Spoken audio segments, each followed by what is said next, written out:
For more than a century, a story has persisted about the skeletons of giants being found in Lovelock Cave in northern Nevada. And for many years, human remains were put on display in museums here and elsewhere, but that changed. Most of the bones and skulls that were once considered to be historical artifacts have been returned to tribes for burial. If oversized bones from the so-called Lovelock giants ever existed, they are no longer available to the public. But their story behind the legend still remains. The I-Team's George Knapp has more.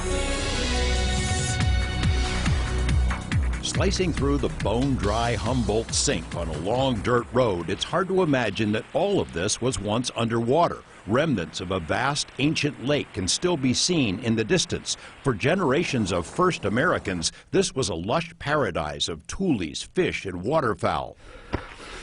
Humans have climbed this same narrow path up the jagged mountain for more than 4,000 years. That's how long indigenous peoples lived in and around the Lovelock Cave. The roof of the cave is still coated with soot from countless campfires lit by ancestors of the Paiutes. According to tribal lore, a race of red-headed giants made its last stand in this cave. Among the Paiutes, would most of them say that the giants were real?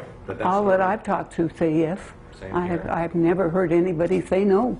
Devoy Monk has spent all of her 80-plus years in Lovelock. Her family's home today houses a small museum, jam-packed with artifacts and depictions documenting centuries of native culture and pioneer life. Monk has earned the trust of Paiute elders who say the stories are true, that the red-headed interlopers not only killed but ate their ancestors. My Indian friends tell me they were cannibals, that they set traps, and we have a paper in the other room, that they dug holes in the pathways and where they walked, and then covered them, and then the Indians would fall in, and they said the best part to eat were the thighs.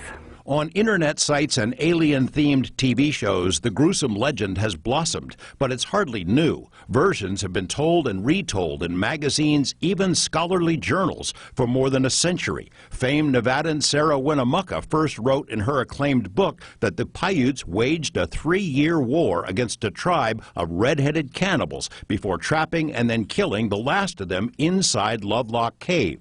Her book doesn't mention giants, and mainstream archaeologists have vigorously rejected the entire story, to the point that the State Museum in Winnemucca admonishes visitors at its front entrance that the red-headed giants are a myth. There have been skeletons pulled out in the Reed collection, and they found some in there, I believe, that were up to 6'2". So when you think about that, you know, even back then, 6 foot was a very tall individual. Bill Snodgrass, the curator of the Marsden House Museum in Lovelock, thinks there is reasonable basis for parts of the story. In the early 20th century, guano miners began excavating the Lovelock Cave and uncovered thousands of artifacts, along with mummified remains, including a few specimens much taller than the typical Paiute of centuries past. Later, scientific excavations found troves of native antiquities, along with bones. Some human remains were destroyed. Others were sent to museums for display. A few, Snodgrass says, were consumed in bizarre initiation rituals. He adds there is evidence, including basketry, of an unknown culture that lived near the cave. Records show some of them had red hair.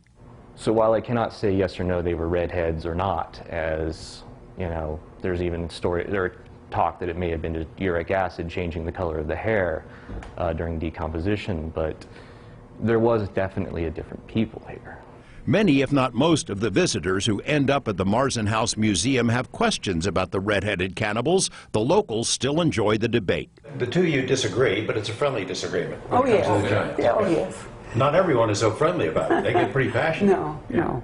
We've had this discussion. He hasn't convinced me, and I haven't convinced him. George Knapp, 8 News Now. Whether the red-headed giants ever existed, visits to the two museums are worth the drive up to Winnemucca and Lovelock. The Lovelock Cave is in Churchill County, off the beaten path, but not hard to find. We do have links to both museums on our website, as well as articles, pro and con, about the Siteka. That is the name given to the cannibal tribe.